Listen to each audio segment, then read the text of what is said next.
ముందుగా అందరికీ పోలీపాడ్యమి శుభాకాంక్షలు.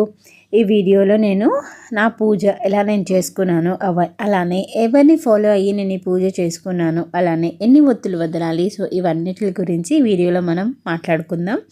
ఎవరైనా నా ఛానల్ని ఫస్ట్ టైం కనుక చూస్తున్నట్లయితే ప్లీజ్ సబ్స్క్రైబ్ చేసుకొని మన ఛానల్ని సపోర్ట్ చేయండి.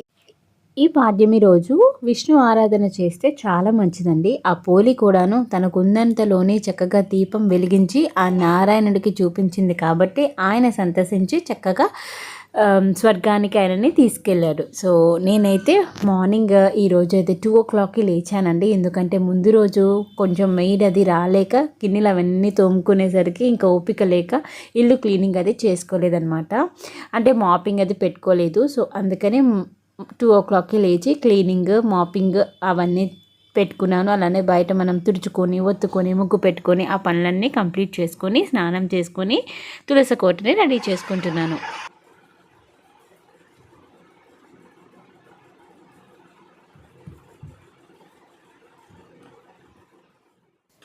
నా దగ్గర 2 తులసి కోటలు పెట్టుకుంటానండి. ఒక తులసి కోట ఏమో ఓన్లీ పూజలకి వాటికి యూస్ చేస్తాను. ఇంకో తులసి కోట వచ్చేసి ఏమైనా ఎప్పుడైనా కషాయాలు అలాంటివి తాగాలి అనుకున్నప్పుడు ఆ ఆకుల్ని అవి తీసుకోవడానికి అన్నట్టుగా ఇంకొక తులసి కోటను పెట్టుకుంటాను అనమాట. సో ఆ తులసి కోట చక్కగా ఒక చిన్న పీట వేసి అక్కడ చక్కగా క్లీన్ చేసుకొని ముగ్గు పెట్టుకొని పసుపు కుంకుమ అక్షంతలు వేసి దానిపైననేమో తులసి కోటని పెట్టాను. కింద పెట్టకూడదు కదా, అందుకని చెప్పేసి ఇప్పుడు దీపం అవన్నీ పెట్టుకోవడానికి కోసం ఇంకొక పీటను వేసి దానికంతా రెడీ చేస్తున్నాను అనమాట. పూజకు కావాల్సినవన్నీ కూడాను ఒక దగ్గర పెట్టుకుంటున్నాను. ఎందుకంటే బయటికి లోపలికి మాటికి తిరగకుండాను ఇంకా బాల్కనీలోనే చేసుకుంటాం కాబట్టి కావాల్సినవన్నీ కూడాను బయటికి తెచ్చుకొని పెట్టుకుంటున్నాను. నేను ఎక్కువగా ఇలాంటి పూజలు వాటికి చిర్రావురి గారిని ఫాలో అవుతాను, లేదంటే నందూరి గారిని కూడా ఫాలో అవుతాను అనమాట. సో స్పష్టంగా క్లియర్గా ఒక వీడియో లాగా మంచిగా చేసి పెడతారు కదా భక్తి టీవీలోని. సో మనకి కూడా క్లియర్గా చేసుకోవడానికి సులువుగా ఉండేటట్టుగా ఉంటుంది. సో కావాల్సినవన్నీ కూడా రెడీ చేసేసుకొని పూజనైతే ఇప్పుడు స్టార్ట్ చేసేస్తున్నాము.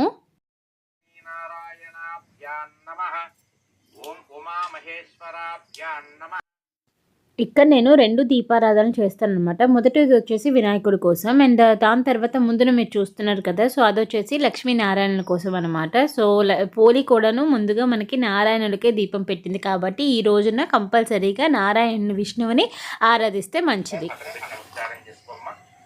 ఓం మహావిష్ణవే నమో నమః ధ్యాయామి. ఓం లక్ష్మీనారాయణాయ నమో నమః ఆవాహయామి. అలా అక్షరం గంటేని కొడతామా?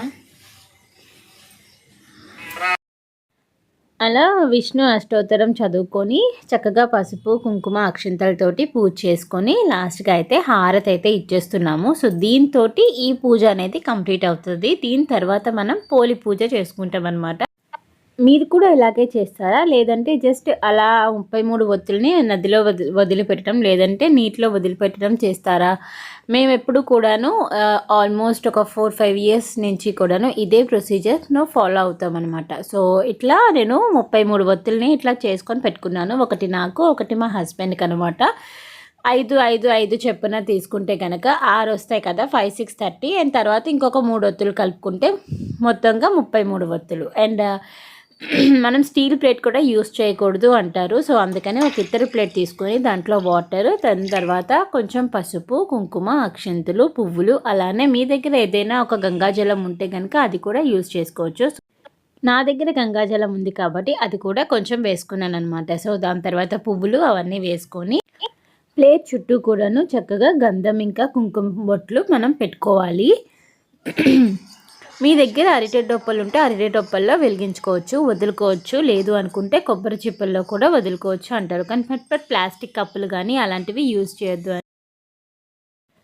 నెల రోజులకి సరిపడా 30 ఒత్తులు, అలానే ఒక రోజు 30, ఒక నెల 30, 31 అట్లా వస్తాయి కాబట్టి 31 కలిపి పెడతాము. ఇంకొక 2 ఒత్తులు వచ్చేసి ఆ రోజున వెలిగించేవి కలిపి 33. స్టార్ట్.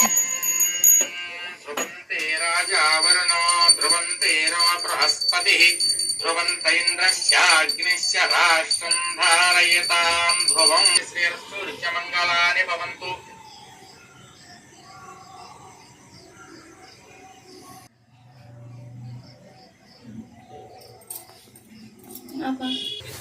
ఆ జలపాత్రలో వదిలిపెట్టమ్మా. మీరు నదీ దగ్గరికి వెళ్ళినా నదీ జలాల్లో ఇలాగే అరటి దొప్పలోనే వేయాలి తప్ప ప్లాస్టిక్ దొప్పల్లో పెట్టి వెలిగించి వెయ్యకూడదు.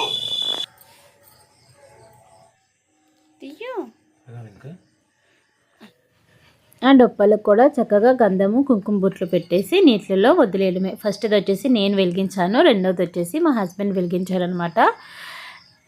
మనం అరటి డొప్పల్లో ఎందుకు వెలిగిస్తాము అని అంటే నదిలోని విడిచిపెట్టేటప్పుడు చక్కగా చేపలు అవి ఉంటాయి కదా, సో అవైతే వీటిని తింటాయి. సో అందుకని చెప్పేసి వీటిలోనే మనం వెలిగించాలి.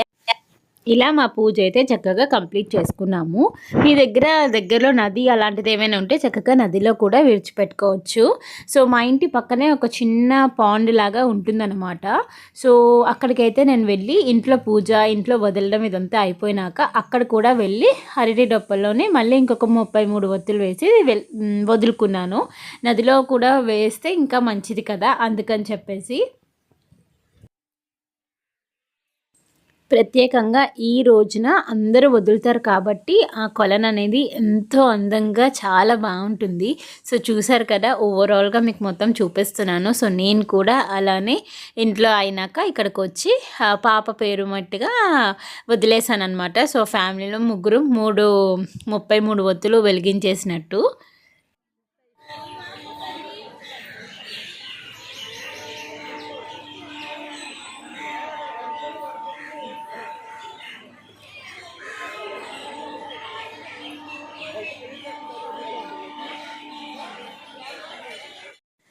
ఈ కొలను ఆనుకుని అక్కడ శివాలయం ఉంటుంది. సో చూసే ఉంటారు మీరు, పెద్ద క్యూ ఉందన్నమాట.